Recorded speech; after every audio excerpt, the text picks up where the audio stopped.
Welcome, everyone, to a special broadcast of the G.L. Henderson Show on the Artist First Radio Network. All past shows are podcasts. You can find them at artistfirst.com. And now, sitting in for G.L. tonight is our guest host, judge and author, Mr. Hubert L. Grimes. Right. Thank you, Z. Thank you so much. We appreciate you, and we're glad to be able to sit in the seat that GL has provided for us. And I pray that, as always, that I'll be able to fill his shoes as best I can. So it's a great night. It's an exciting day. We've got a wonderful guest that we're going to be interviewing tonight. And I believe when you leave this call at the end, this message will be life-changing for you all. So again, we want to just welcome all of our listeners out there. And of course, send a line to GL. Let them know that you're listening to the show, and that tell them it's good, tell them they're not so good. But we're excited and hoping that you're going to enjoy this. And actually, I'm really honored tonight to bring on a very special young man. And I can say young because I've got him beat by quite a few years. But he's done such a marvelous work in the course of his life. And you're going to get a chance to hear a little bit more about him. But it's also a very special day here, July the 13th, 2022. And we'll talk about that as part of our interchange tonight, as what's so special about this particular day. And so I want to welcome and bring to our listening audience none other than Dr. Dwaun Warmack. Dr. Dwaun Warmack, the president, the esteemed president of Claflin University, located in Orangeburg, South Carolina. And I can tell you, boy, you're in for a treat tonight. So welcome, Dr. Warmack. Judge Grimes, thank you so much for allowing me to be on with you today. I am excited to spend this time with you this evening and looking forward to the dialogue. Excellent, excellent, excellent. And, we are honored, and we'll talk more about this as the evening runs on. Today represents a very special day, and, of course, one that, of course, you're intimately familiar with, and that is none other than the unveiling of the Dr. Mary McLeod Bethune statue in Statuary Hall of Congress this afternoon there in Washington, D.C., and today represented a very special day, a long trek. And you'll interface a little bit about how Dr. Bethune impacted your life and how during your work here. So let's dive in and tell our listeners a little bit more about your background, Dr. Warmack, because you've got a very powerful one. So first of all, where were you born, and tell us about your growing up days and how you got to become the president of Claflin University. Sure.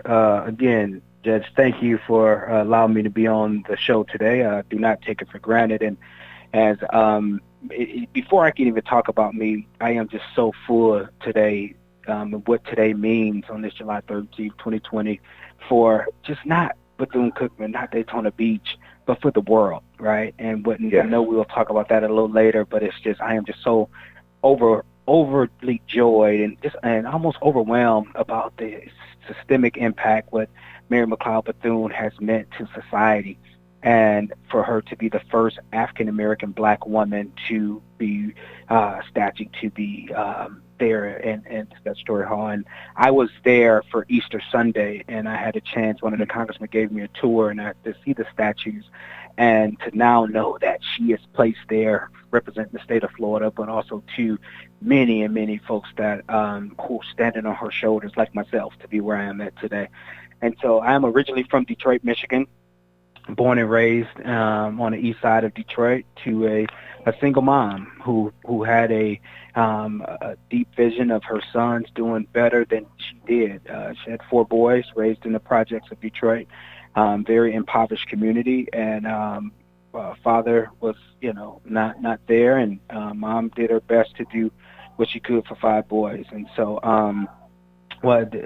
based on all early indicators, I was told I wasn't college material. I was told that I didn't have what it takes to go to college or university based on, upbringing, right? I was a product of a failing school system, Detroit public school system at that time, and under-resourced, underfunded public education. And again, I was also, didn't apply myself, so I was was an athlete, and that was my focus. And so, but again, God had a different plan. And so, again, I didn't graduate with the best grades out of high school, but I was given a chance to go to college and was given a chance. And so same person who said wasn't college material, had a bachelor's degree at 21, a master's degree at 22, a second master's at 23, and a PhD at 28, and became a college president at 36, and was one of the youngest in the nation in my first college presidency. And so again, it's just because I had some praying souls that were praying for me, that folks that believed in me and gave me an opportunity. So I am blessed now to be on my second college presidency at Claflin University, at one of the top 10 HBCUs in the country, which has been a top 10 HBCU for 11 consecutive years. And in my 9th year as a college president. And so I am, again, thankful, but I wouldn't be there if it wasn't for the opportunities that I had at Bethune-Cookman University. And so I was at Bethune-Cookman University as a vice president of student affairs, and ultimately moved up to senior vice president for administration and other duties as assigned. You know how that is in higher education. And was fortunate and learned so much. And you talk about the legacy and the history of Mary McLeod Bethune, and I failed to mention I also have an honorary doctorate from Bethune-Cookman University, so I'm a lifetime alumni member as well. So again, just honored to have been a part of that, and the institution has such a great place in my heart with the United Methodist heritage and what it has meant to so many folks, and her bold vision of $1.50 faith in God, right? To be able to say that, and for 6 little girls, and look what it's manifest to today, and how many lives it's impacted. So I am a son of Mary, right? And being able to do what I do now, and because of her amazing spirit, allows me to lead with integrity and character and do the work that I do today. So again, Judge, thank you for allowing me to be on with you. So much of what you said has so many tentacles tying back to her life, one of which is to start with. You mentioned that, of course, you're in South Carolina, in Orangeburg, and, of course, Dr. Bethune, of course, is a native of Maysville, South Carolina. And just watching Congressman Clyburn today, as he talked about her, he also represents, of course, the state of South Carolina, and he mentioned that during the presentation today that, of course, that's his home girl, as he says. And, looking at, coming from in fact, if we look at the comparison, she grew up on a farm. Literally, she was the 15th out of 17 children born to former slave parents who could not read nor write, because you quite well remember that during the time of slavery, it was against the law for blacks to be able to be taught how to read or write. But yet she was born with a passion and a desire to want to change. In fact, I remember her quote when she said she was about 10 years old. She had gone with her mom to deliver some laundry to the former plantation owner. And these little girls she picked up a book, and these little white girls were told her, "Put that book down, Mary, you can't read." And she said that day, the Lord spoke to her and she told the Lord, made a promise to him, that if she could learn how to read and write, she would teach others to do the same. And so her journey began, and from humble beginnings to a point where she, was she was involved with advising 5 different U.S. presidents, particularly striking up a powerful relationship with Franklin Delano Roosevelt and Eleanor Roosevelt herself, which led to some other breaking traditions that came about. And so when I think about the South Carolina side, and then and your involvement there, I mean, that's rich country and a rich land. And then at the same time, you talked about the fact that you're coming from the great city, the motor city of Detroit, and being in a situation where you had to use your athletic talents on the one hand to help you to get through high school, and yet how many other young men today don't necessarily see their expanded talents, but believe that it's going to be their athletic skills that gets them to accomplish their dream. Comment on that for a moment. Tell me how do you help to redirect some of the thinking of our young men today so that they recognize that they got a lot more going for them than just the ability to run, to jump, and to catch or throw a football or basketball? Right. I think that is such an important topic that I sort of live for, because, oftentimes we're products of our environment. If we don't see anything different, we don't know anything different. And unfortunately, how great, the whole ideology of, sort of integration has been and an impact, but it's also had a adverse impact somewhat in the African American community, because what happens is in some of these urban communities you have the black flight, and so in the most impoverished areas of the African American community, they don't have a Judge Grimes to look up to. They don't have Dwaun Warmack to look up to. So they're looking up to folks that are giving them wrong guidance oftentimes. And so only thing they think that they can be is what they see.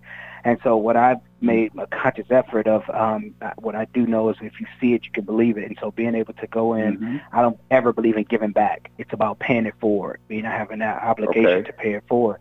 And so as I tell the young men, sports, I don't care how good you are, right? It's a means to an end.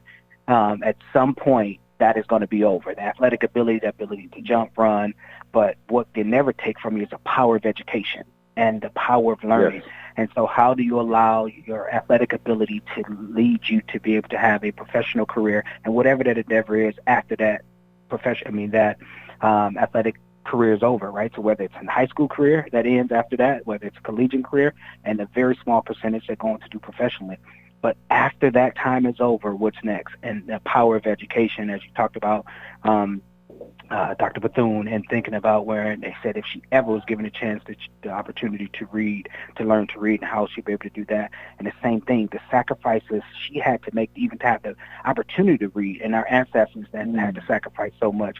And it's our responsibility as we stand on the shoulders of those giants to not take these opportunities for granted. And so I think showing the youth of, again, what is possible, right? I would have never I had never seen a college president in my life when I grew up. I had never seen anyone that looked like me to be able to do it. And so more or less to be able to think that can be possible. And so for me, it's like, how do I continue to go back and be in a place where folks can have this visual reality of, hey, it's attainable, right? And I did it a very non-traditional way. I didn't, this whole notion of ageism and, wait your turn, and God had a different plan. God has been faithful within that space, and me being obedient to what God has and ordered the steps. And again, it's imperative that we pay it forward and to be able to not be in a position that, I've arrived, but how do I lift as I climb? How do I help someone else understand that anything is possible that they put their mind to? And I think that's why I've been so passionate about empowerment, uplifting, encouraging, motivating. And so I think that's the way to do it. If, again, we have to be the change that we want to see and be able to be in these communities, the most challenged communities, for them to be able to be empowered, to be able to be motivated. One of the comments you just made stirs up something inside of me, because several days ago I was listening to a national radio broadcast, and they were talking about where some young people said it's time for these old people to get out of the way. It's time for them to pass the torch. And the response back was, if I pass the torch, then I won't have a light. But instead, why don't I light your torch, and then therefore we both can see together.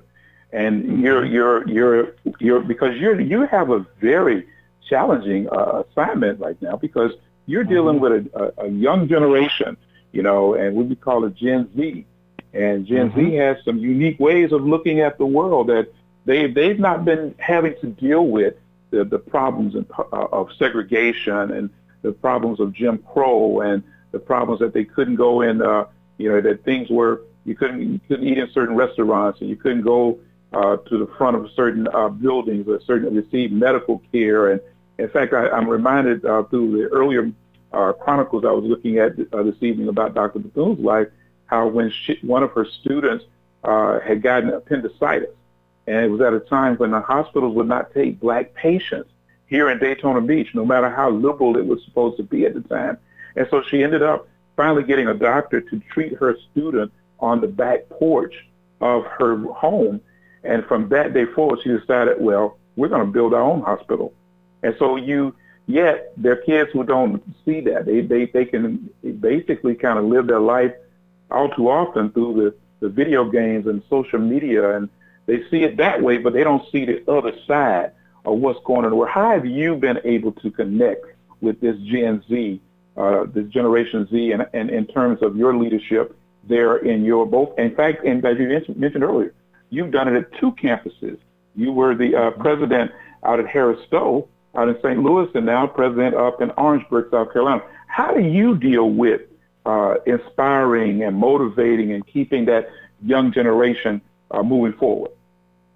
Right, and that's this probably will be the most challenging question that you can give me today, this evening, because just perspective, right?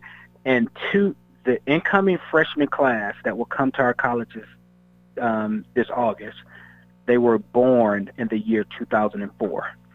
They were born in the year 2004.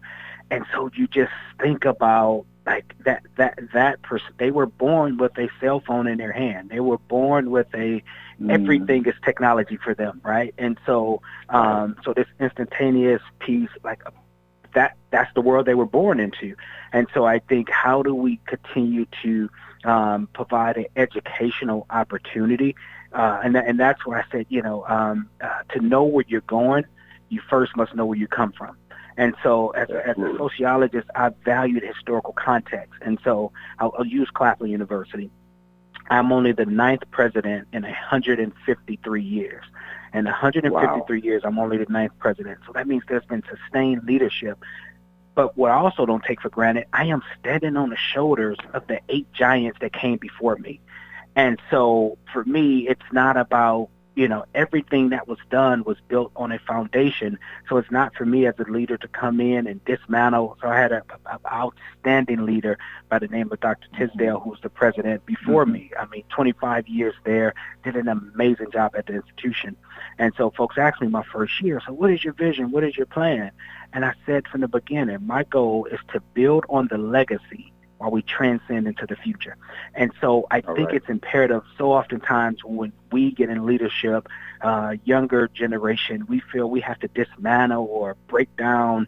And the thing is, it's a relay, right? Every leg is important. So how that baton is handed off to the next person, and it can't be fumbled, it can't be dropped, because when that happens, you lose the race. And so versus saying, if I light this torch, mine goes out. No, let's look at handing that baton and let's win this race collectively. And so with me, for them, I tried to have those conversations. And so I said, okay, when they get to college, they're 18 and everybody wants to be what? Grown. Oh, I'm grown. Well, okay. Well, grown folks, there's accountability and responsibility, right? So if you want to be grown, I'm going to treat you as grown, right? And so there's accountability. You got some bills that come with being grown. That comes with being grown, right? And so quickly you see that mindset change, like when you start putting those accountability factors.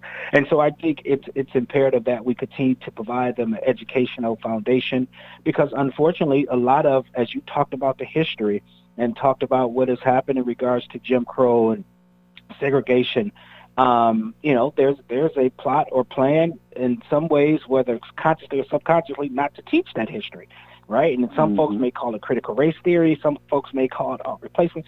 All of those sort of theories to create this illusions, but history is history. You can't take that away, right? So, but if they don't know it, they're coming in blind, right? And so that's why they're in that space. So at an HBCU, we have a civic and a moral responsibility to be able to educate them, right? And so I think that's what I try my best to do, to give a true representation of the historical context and how do we build on that history as we begin to go forward and go into the future. And so I do my best to be able to do that. Do you find yourself, in terms of your looking forward, should I say, having built on that strong legacy, and knowing that, for example, the challenges, for example, here in Florida, we are seeing so many repressive pieces of legislation that have come out, the anti-critical race theory, the anti-woke campaign, the what they call it, the Don't Say Gay statute that's been passed by our legislature. They've banned books in Florida, certain books now that have been taken off of the reading list for high school and middle school students. And of course, the more recent ones where they're looking at trying to eliminate, they're imposing greater restrictions on the abortion rights, removing it down to like 15 weeks. And then finally, they're looking at removing health care availability and treatment under the Medicaid program that addresses issues of gender reassessment, I guess is the term they use, for persons of LGBTQ status. How do you see that Generation Z that Gen, I guess I'm getting it, flipping it, Gen Z, how do you see Gen Z responding to some of those challenges that are, for example, that are they talking about it? Do they see how it could change and impact their lives, or have those discussions even begun to materialize at this point?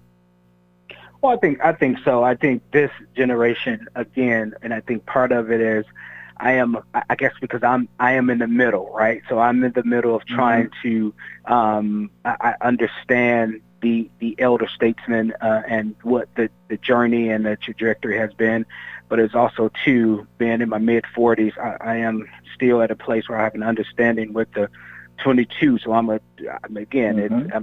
not cool to the older generation, or I'm not cool to the younger generation, right? So I'm in this middle. From both ends.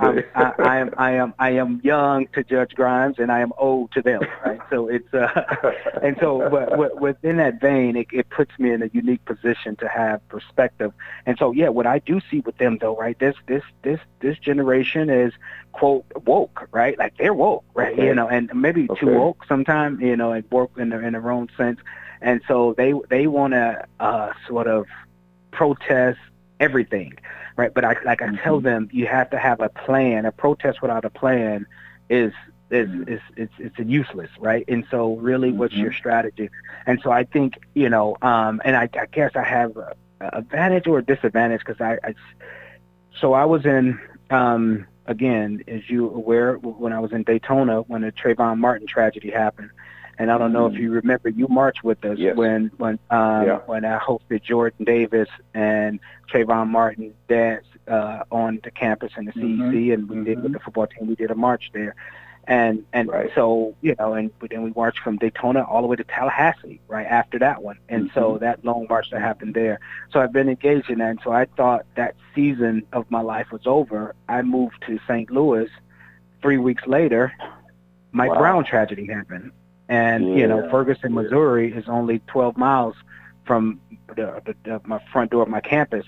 47% of my students were from Ferguson. And so at that point, I was asked to take the lead on that because of my experience in Florida, to be able to lead the state of Missouri and a lot of the work that was happening. So we hosted most of the seminars on our campus in the urban community.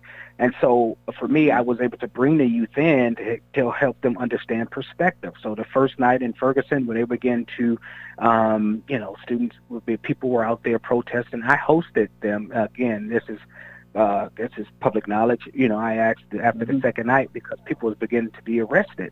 And I told our students, in the state of Missouri, if you were arrested for a felony offense, and they were arresting folks for felony offenses out there protesting, you couldn't get federal financial aid. And so if you had that felony, you couldn't get financial aid. So it was a systemic impact on them. And so I said, so protesting without a plan, I understand that you're hurt. I understand. So you have to think about what is your strategy within that space. And so for me, I've just spent my time just trying to educate them. And working, again, and not talking down to them, but speaking with them, right, and allowing their voice to be heard, and again, but also providing critical, constructive feedback when it's needed for them to be able to do it. And so oftentimes, because I've also been that young professional in a room where it was perceived my voice didn't matter, and so because, quote, I hadn't been doing it, quote, long enough.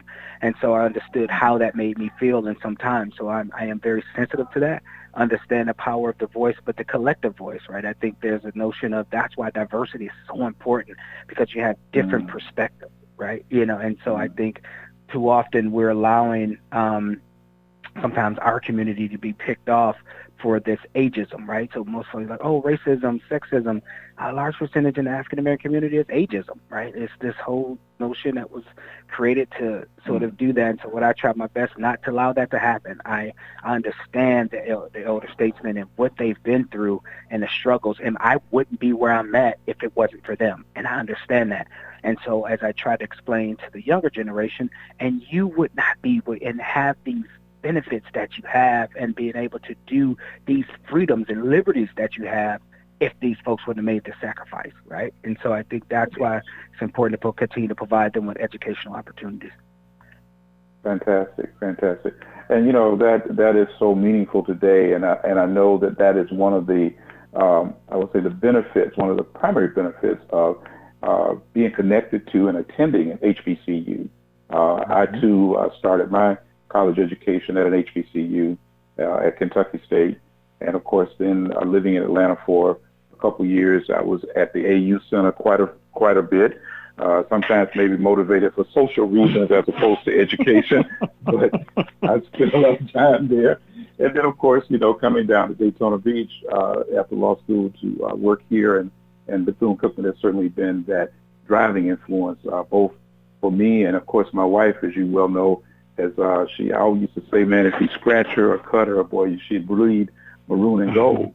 But it's because there's so many common principles that I look back and having the same discussion with my daughter, who's in her late 30s now. She is a FAMU graduate.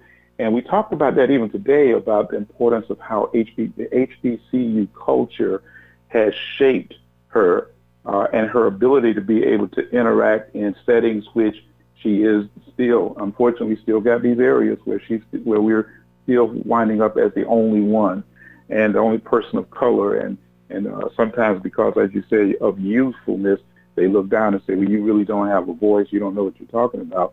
But yes, as you and I were talking about how being at an HBCU, it seems like there's always somebody that pours into you, that there's a professor that commands you or demands that you gird up your loins and straighten up your back and walk with respect and dignity, and that you're not a throwaway, but that indeed they instill confidence in you and in your ability, and they learn how to pull it out, to pull that talent out. And it's so important that we shape the world with HBCUs and how HBCUs have shaped all of us in many ways. I'm excited to know that we're in a unique time right now, and it seems like HBCUs have been getting a lot more attention.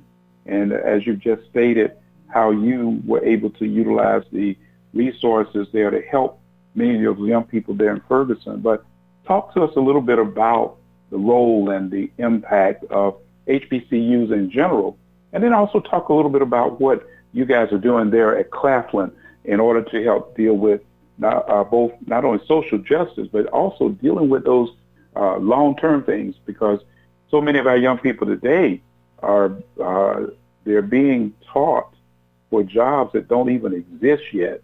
20 years down the road, some of these ideas that, and critical abilities and skill sets will have to put them in directions for deal with jobs that don't even currently exist. So how does HBCU culture address that? Right. And even what is sad, Judge, and you graduated from Kentucky State, maybe 70s, maybe 80s. 75, 1975. 75, okay. And at that time, Kentucky State and HBCUs were doing transformational work, right? HBCUs have built the middle class. And so here it is in 2020, and we're saying HBCUs are now finally getting what's due.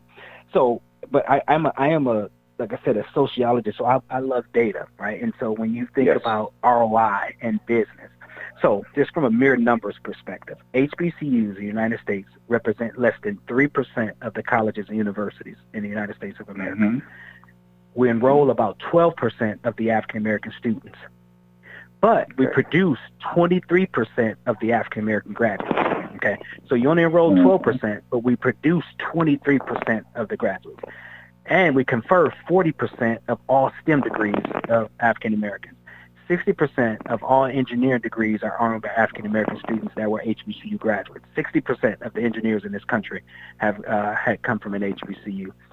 50% of African-American teachers and 40% of healthcare professionals have come through HBCUs. 70% of African-American dentists and physicians earned their degrees at HBCUs. 58% of HBCU students study abroad. And so this is not new data, right? This data has been around for a while. So if I'm in any company, any corporation, if I'm talking about an ROI that has historically been underfunded, under-resourced, and have produced this much, so imagine if you invest a little, what this can mean for building middle class, building workforce in this country, and everything, right? So HBCUs has always, and that's what my conversation to individuals this is not a new phenomenon. Like HBCUs have proven to do this, right? And so you're a judge. 80% of the judges and African-American judges come from HBCUs, right? They have had an HBCU background. And so professors at non-HBCUs, 50% of the African-Americans come from HBCUs, 50% of lawyers. So this is all verified data that is there that comes behind it. There was a document that came out through United Negro College Fund. It's called Punching Above Your Weight. And all of this data has been there through some thorough research through a variety of places. So I say that to say HBCUs has and continue to be able to do that. And so what I do at Claflin University, so our HBCUs, and they're not monolithic by no stretch. Of the 100 HBCUs, you have public, you have private. We all have different missions. We have different focus, but we all have the same strategic initiative is preparing future leaders to make an impact in this country, right? And so within that vein, I think it's all of our HBCUs do a remarkable job in that space. And so as I stated earlier, now having the privilege to serve at Claflin University based on U.S. News Report rankings, we are, again, a top 10 HBCU. We have been for 11 consecutive years. We're actually, number 7 among best regional colleges in the country. And so, and the real colleges that's in the South. And so that's all type of institutions based on U.S. News Report. We only HBCU ranked in the top 10 is number 7. And I think what impresses me the most that, Claflin University is third best as it relates to social mobility. And so when you think about social mobility, where we know institutions who advance social mobility by enrolling students graduating who are disadvantaged, who may have had Pell Grants and things like that, and being able for them to go on to do work in computer science, computer engineering. Here's an example. And so for me, when I go to corporations and companies, we've had record fundraising. When I arrived in 2019 at Claflin University, our endowment was roughly like $26 million. And right before the economy changed, we were at like close to $60 million in less than a 3-year time. And so with the market the way it is, we're roughly around $56 million right now. And so, that's a significant increase in our endowment. And it's happened because I've been strategically focused on workforce, as you talked about jobs. So creating jobs that for industry, not for what has traditionally been there. And so when I look at endowment, and we've had a 92% increase in our endowment. We had a 121% increase in our grants. And our total assets, we had about a 37% increase in our total assets. And our net assets, we thought had 104% in our net assets. All of this is in the midst of a pandemic, and because we've been very strategic on being able to do that. And so I'll use computer science. As I talked to the CEO of Zoom, when everything crashed, I had the opportunity to meet Congressman Clyburn, made a connection with me with the CEO and COO of Zoom, and they were looking for more African Americans in computer science. They needed more programming. I said, hey, you don't need to look no further. I can produce you the best that are out there. We became the first Zoom campus, invest in the resources, but here's where it got more interesting. That we just graduated 3 African American females this year who interned with Zoom, and all 2 out of the 3 have already been offered.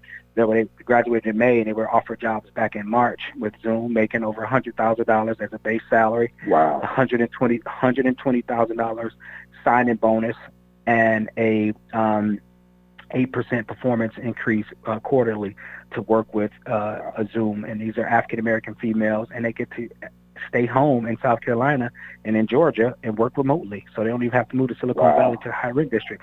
But it was because I saw the need and what the companies were needing, we were able to provide that access and opportunity to them. And so any company, if they're listening on this call now, and if you look to diversify your workforce, that's what HBCUs can do to help you, right? We have the opportunity. I never ask for a handout. I'm not asking for a hand up. I'm helping you, any company or corporation, build what they're trying to build. It's a mutual beneficial partnership. You need talent. I have it. You have funds to recruit, to invest in that talent. They come in to provide an amazing workforce for you. It's a win-win for all parties. And so we are, HBCUs, again, continue to do that. We continue to do so within that space. The exact same partnership we'll announce next week with Blue Cross Blue Shield. There was a shortage of workers that was there. I would say the same thing when was at Harris Stowe. I had a chance to meet the CEO of Wells Fargo, and she said there was a shortage of African Americans. They had no African Americans on their trading floor. I said, what if you invest and build a trading floor at my university? You invest at Wells Fargo trading floor. You train the future traders here at our institution. It becomes a win-win. And for there, they produce build a trading floor on a campus, invested millions of dollars, and now they have a significant amount, increased their diversity workforce by over 35%. And now they have those individuals who are doing remarkable work. So sometimes it means investing into that institution to be able to get a quality return for the corporation. So real partnerships with industry to make sure that the jobs are relevant, to ensure that the graduates, when they're graduating, and so gainful employment matters. We have a 89% gainful employment rate. So 89% of our graduates are gainfully employed when they graduate, because we're intentional about marketing to industry and ensuring that they're successful. That's fantastic. And again, you circle right back around to Dr. Bethune again, because when I heard the term invest in our young people, and it comes back around to her saying when she talked about investing in our youth, in fact, she said maybe, just maybe, they may be a diamond in the rough. And what you have done is you are you're implementing. I mean, let me shift back for a moment, because I mean I'm getting kind of hyped up myself here. But it made me think back to her last will and testament that talked about certain values, and those values were so phenomenal. And folks, just so I don't miss out on this, I want to make sure you understand that here again today, July 13, 2022, her statue was unveiled. She replaced a Confederate general in Statuary Hall that represented the state of Florida. Every state gets 2 representatives in Statuary Hall, 2 statues. And so a Confederate general had been there for 100 years, literally since 1922. And he, of course, was the last general that stood in the way of black freedom, because he was the last general to be defeated out in Texas. And literally 2 weeks later, General Granger and his forces went into Galveston, Texas, and announced the end of slavery. That's why we celebrate now the national holiday known as Juneteenth. But I circle back around to the fact that here it is, that this was a Confederate general that was rewarded for doing something that was anti-black, anti-black people. He wanted to continue slavery. And yet now you've got a woman by the name of Dr. Mary McLeod Bethune, who was trying her best to pull the darkness off of the eyes of her kids, of her young people, even to this day. And what you just talked about was so important. And for those who want to find out more about it, Google Dr. Bethune's name.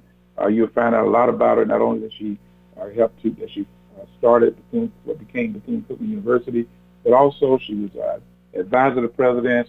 She helped she was a consultant, one of 3 black consultants and the only black woman to participate in the creation of the United Nations Charter. She was, she helped to bring the light to the Tuskegee Airmen, who in turn were allowed to fly in World War II, also known as the Red Tails, and they never lost a bomber, and helped to turn around the war in Europe. I mean, the tentacles and the ribbon that runs throughout her life is so amazing. But as you were just saying, and it just brought me back to her again, when you talked about from her leaving her final indicator of the last will and testament was that I leave you finally a responsibility to our young people.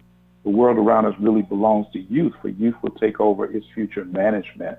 And I will say that's you're doing that. You're implementing that in a way that is not only rewarding to society, rewarding to the country, but financially rewarding to bring our people again out of a poverty situation, out of a second-class situation, out of impoverishment, and moving them into a place of economic security, which also affects and impacts our country.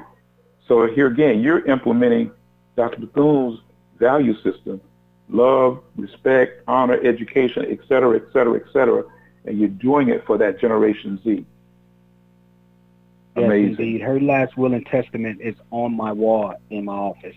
Yes. And again, from where I leave you with this, and so again, as I stated before, I have a responsibility to be able to do that, right? As what her impact has had on me, I wouldn't be able to sit in the seat if it wasn't for her paving the way to be able to open doors, and just the similarities of United Methodist work to HBCU commitment to the least of those, right? And as I stated earlier, that was me. I was given a shot. I was that diamond in the rough. And if I wasn't given an opportunity, I wouldn't be here. And so I think it's, again, the word tells us that, so for much is given, much is expected, So we have to be able to do that, to be able to, pay it forward for individuals to be able to give back to them as well. So, yeah, I lived through her legacy. Again, she is a guiding light and and it's a beacon of light in the work that she has done. And again, we have a responsibility to the youth. And again, we have to create platforms and opportunities for them to be successful. And as I tell them, right, I can't want it more than you. I can give you this opportunity and I can open this door, but what you do when you walk through it is on you. And so it's imperative that we equip them with the tools when they walk through that door, they could be successful. You know what, I happen to notice you guys there was a recent conference that was held, I believe, up in North Carolina, and I happened to look at some of the photographs of the various HBCU presidents that were in attendance, and I looked and noted that many of them seemed to be under the age of 50, which is sort of a real paradigm shift, because traditionally you had much older, quote-unquote, college presidents.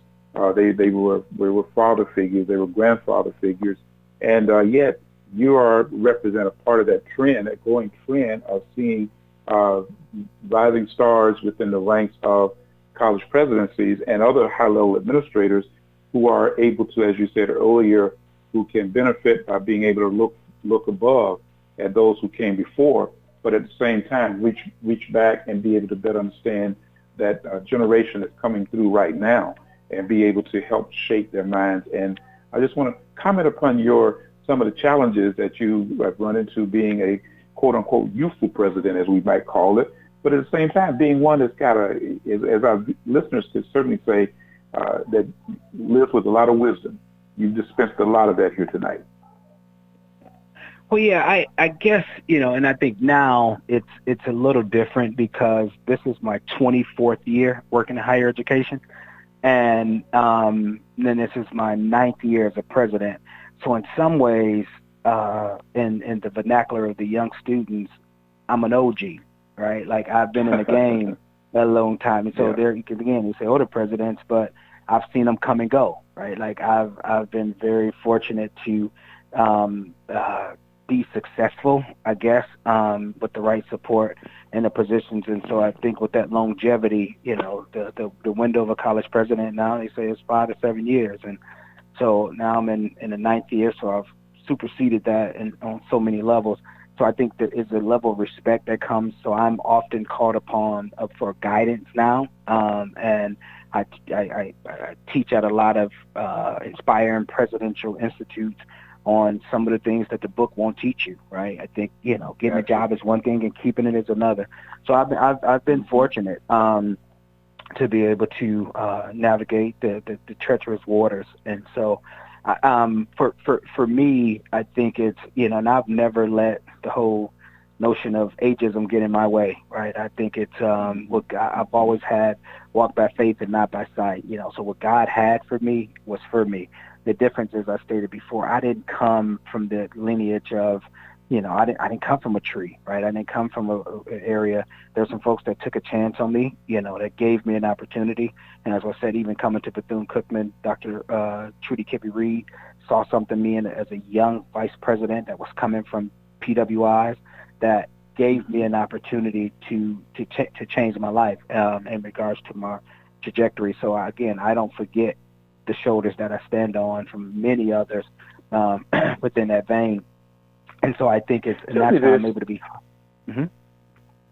Oh, I wanted to kind of build upon that and again, want to maybe refocus our attention back to those same Gen Zers again. But this time, the Gen Zers were in middle school and the Gen Zers were in high school, and they are, say, potential college students.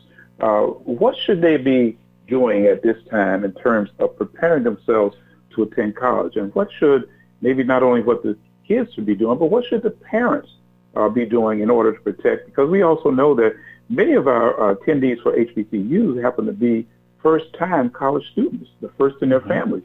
And I don't think that we've run out of those situations just yet. So talk a little bit about what should some of our young people be doing in preparation if they have a desire to want to attend college. Right. Stay laser focused on their academics. You don't wait till your senior year to get focused, because all of that matters. And don't fall victim to the rhetoric right now where I'm seeing a lot of our African American students saying, they said I don't have to take the ACT. They're waiving the ACT, SAT. But what they're not telling them, and again, and we're still, as you stated, there's still a large percentage of our African American students or underrepresented students that are coming to our HBCUs are still first in their family to go to college, and from lower socioeconomic backgrounds. So scholarships still matter. Resources still matter. Now, if they're in a position where parents' money wasn't an issue, I say don't worry about ACT, SAT because you're not looking for the funding. Yeah, because schools they are waiving ACT, SAT, but what they're not telling folks that still the critical mass of the scholarships are based on merit-based scholarships, and ACT, SAT are one of the indicators for that.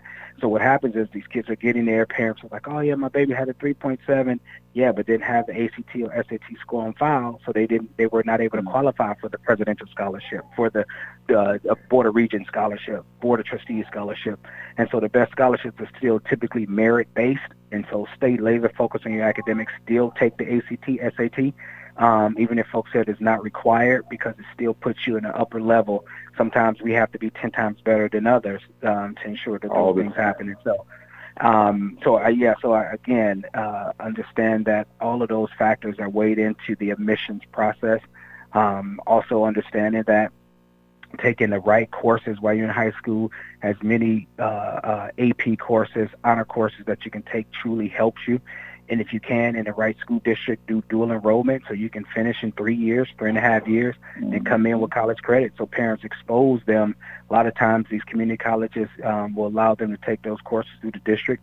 If the opportunity for your son or daughter to be able to do that, maximize that opportunity, because it cuts down on the amount of aid or if there's student loans or parent plus loans you have to take out when they come to college. Because you cover that as typically free and when they become sophomores, juniors, and seniors in high school. Wow. And it also cuts down on the amount of time it takes for them to graduate. Yes, indeed. I've got a couple youngsters in there that I have a granddaughter now who's receiving, she's just finished. She's only just coming up on 15, but she's already got a year under her belt of college credits because she's dually enrolled. And so I keep encouraging her. In fact, the challenge for us right now is that she's enjoying the college classes more than she's enjoying the high school classes. So, if you can do college, you can definitely do high school, my dear. One of the things also I wanted to point out is that, I've got, as I shared with you on several occasions, we know that Claflin has a great science program, medical program. One of our nieces is actually a physician, and she's a Claflin graduate. And has been practicing now for the last several years back home in Volusia County. And I was thinking about that in terms of what are your primary areas of, I would say that you, I don't say areas of expertise, but what we call areas that you, that Claflin stands out for. And so that we can let our audience know that, hey, look, if you're looking for a particular area for your child, Claflin may be the place. But talk about some of those kinds of areas. What do you see as your strong points in the areas that you all are focusing on now, in addition to putting those Zoom kids out there? Because that's a great thing. Right. Yeah, I think, again, overall, we as a liberal arts institution, we remain laser focused on making sure that any student that comes to our institution graduates, right? And so we just ranked number 3 in the country amongst HBCUs for highest graduation rate. And so we hover right around a 80% retention rate. And so because no matter I don't care if they're business major, education major, computer engineering, every student matters. And so we have full wraparound services to be able to do that. So if you're looking for a school, you can come get a quality education, top 10 in the country for multiple consecutive years, and students are being gainfully employed, we're the place, right? So I put us up against not just HBCUs. I put our graduates up against Princeton, Harvard, Yale. Our graduates can be able to. Our mean GPA of our incoming class is a 3.69. ACT is at 23-24. So our kids can go anywhere in the country. So they're not coming. They choose us as an HBCU because of what they'd be able to get, but they can compete with anyone that is there. So our top programs, when I think it's biology, when we think about people who are interested in going to medical school, all of the pre-med work, biology, chemistry, biochemistry work that is happening there, work now I think we were one of the main thought leaders with ABET accredited in computer engineering, computer science work that is there, and so we can't produce enough graduates in that space. And there's still in some of the, I still believe in some of the humanities, and so psychology was still is one of our large majors, criminal justice, mass comm, business administration. Those are, some of our graduates, but again, they're going out to do remarkable work. Every one of our degree programs, our students have to do a thesis. So I don't care if it's education, if it's psychology, if it's computer engineering. Students have to graduate with a thesis for undergraduate work. So it's just, again, they're prepared for graduate school. We have so many that are going on to Ivy League. In my graduating class this past semester, I think I had 27 that went on to PhDs or MDs at Ivy League or major Research One institutions. So we have graduates that are going on to remarkable work. In addition to handling and pouring into these kids on an individual level, I know the UNCF has done a study looking at the economic impact of our HBCUs and their member institutions on their local communities. What kind of numbers are you seeing for Claflin and its impact upon Orangeburg and the surrounding communities there in South Carolina? Oh yeah, it continues. And when you think about rural America and what Claflin means to a city like Orangeburg, I think we are, as I said before, the economic engine. And you think about for the job placement and how many of the folks that we have in there to have the numbers for that to be able to happen. So when I think about, I want to make sure I quote the right data. Again, as I said, I love data, so I want to make sure I give the right number for you that is there. But I have that right here. I just looked at the study recently, and Claflin, the annual economic impact for Claflin University. Let me see here. Yeah, I know that was probably one of those. That was a little bit of a curveball, but that was the one. No, it's okay. But I want to be able to give. It's a powerful. Yeah, you want to give accurate data. I know you're a data guy. Accurate data. Yes, indeed. I want to be able to give the actual, the actual data that is there. So I think it's right here. I can pull it up. And that's why he's pulling that up. I know for a fact that there were 37 member institutions of United Negro College Fund, and each one of them has a significant economic impact in their local communities. And so when you're talking about in the hundreds of millions of dollars for the vast majority, and so I know Claflin is doing phenomenal work, and I'm sure the economic impact there in Orangeburg is significant. Yeah, it's about, so we do about 89 million, and this was back in 2000, and when the data was ran 2014-15, about 89 million annual economic impact, and it probably had a total impact of jobs, about 835 jobs. Think about that in rural America. And the total lifetime earning of graduates, increased to probably about $1 billion based on first generation college students from lower socioeconomic background. So, and so again, that was a study. The McKinsey Group did a economic impact study to produce that data. And so it's significant in the impact that is there and what it means for the community. And we're leading a lot of economic and workforce development things now. So we're expanding downtown Orangeburg. So we have our Center for Social Justice that opened up downtown about a year and a half ago. We're now putting a incubator that would do minority and women businesses downtown, and we'll have apartment complexes we're building downtown Orangeburg. It's imperative that we help revitalize the city of Orangeburg. Amazing. And see, that's what oftentimes people don't realize, that our students, while they're coming to college, they're spending money. They're spending money on vehicles and on clothing and on food in the local community. And so that economic impact helps to promote job growth and helping other people who may not necessarily be going to college, or they may be parents putting their kids through college, but it impacts them because it certainly helps to build businesses, which in turn helps to employ people. And so that's phenomenal. Well, I know this hour has gone by very quick. I mean, it is amazing how much, I believe we've covered during this time period, but I would definitely be remiss if I didn't give you a chance to give us some closing comments. What do you see on the future horizon, both for your school as well as for HBCUs generally, and how they're impacting and making such a major difference in the lives of and impacting here in our country? Well, I think HBCUs have been for over 100 plus years and continue to be, HBCUs have built the middle class, African American middle class. It has built the job industry, as I shared with you the data and the success of those represent only 3% of college universities, but have had that type of significant impact. Again, if I'm in any business and if I get that type of ROI, I'm investing in that. And so if any company or corporation is interested in seeing a true return on your investment, HBCUs are your best bet. And I think it's and the market has changed in regards to higher education. COVID has made us all shift, not just HBCUs, higher education in general, and how the business model looks, and so how as we're serving college-age students, but that we can't forget about the people that are serving them, faculty members, staff members, and mental health is running rapid on our campus. And so ensuring that we are investing in mental health for faculty, staff, students as well, really shifting paradigm. And we've typically had these 16-week semesters. We have to reimagine that. COVID has showed us that we can do some things virtually.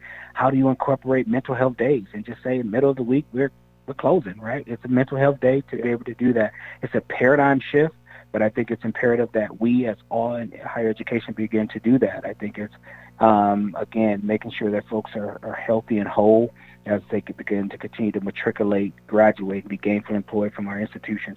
It's an exciting time as well to be able to reimagine higher education as we're thinking about CLEP courses, as we think about competency-based education, as we think about how do we prepare students for, like I said, jobs in 20 years and really 5 years, right? They're talking about flying cars already, and so I thought that was all a myth when I watched the Jetsons when I was a kid, right? And so, but these things are, if you look at these VTOLs and all of that, that's coming. And how do you be involved in the technology? And again, you often hear if you're not part of the problem, if you're not part of the solution, you're part of the problem. And so we want to be part of the solution to be able to have impact to be able to do that. And so if you're looking to have the best return on your investment, invest in HBCUs. You will get the best ROI there. Well, Dr. Warmack, I want to just thank you for taking time out of your very busy schedule to just share with us tonight and talk to our listening audience about the things that helped made you who you are, to help make your institution and the impact that it has in your local community there, and of course, HBCUs in general. How can people get in contact with you who may desire to do so? Sure. Well, first of all, I just want to say thank you, Judge, for all of your impact and the impact you've had on my life as well. I see you as a mentor. I always have seen you as a mentor. You and your wife, Mrs. Grimes, took me under your wings as a young professional there in Daytona and loved me like I was yours. So I am forever grateful and thankful to you all. And again, I am unapologetic by publicly saying that. Again, we don't get to these places alone, and the people don't understand the little things that matter. We didn't have any family in Daytona. Our daughter was born there, and just the love and support that was given from us and from your family, we would never forget. You can find us at www.claflin.edu, and I am on every social media platform. It's Claflin, CLAFLIN, Prez, PREZ. That's on Instagram. I'm on Facebook as well. I'm on Twitter. All of the pieces that are there, and I manage my own social media handle. So if you're a question that is there, feel free to reach out. And again, if there's a question, email address is president@claflin.edu, and we'll get back to you immediately. Again, as I said before, I'm an advocate for HBCUs. I believe in the work that is happening, whether it's any HBCU decide. But again, I can speak to the work that happened at Claflin and the transformational work, but investing in HBCUs will be a great return on your investment. All right. Fantastic. Well, certainly we want to again thank you for taking the time out of your schedule and being a part of our discussion here tonight here on the G.L. Henderson Show.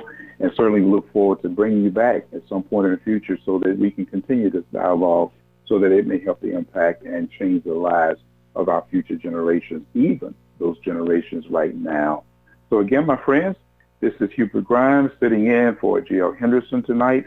Thank you for the opportunity to be able to share some information. We have been here sharing with tonight Dr. Dwaun Warmack, and of course he is the president of Claflin University in Orangeburg, South Carolina. So until we get back together again, happy listeners, always remember what our moniker is, that never go to bed as ignorant as you were when you got up this morning. Every day you ought to learn something new. This is Judge Hubert Grimes signing off for tonight. God bless you all. Thank you.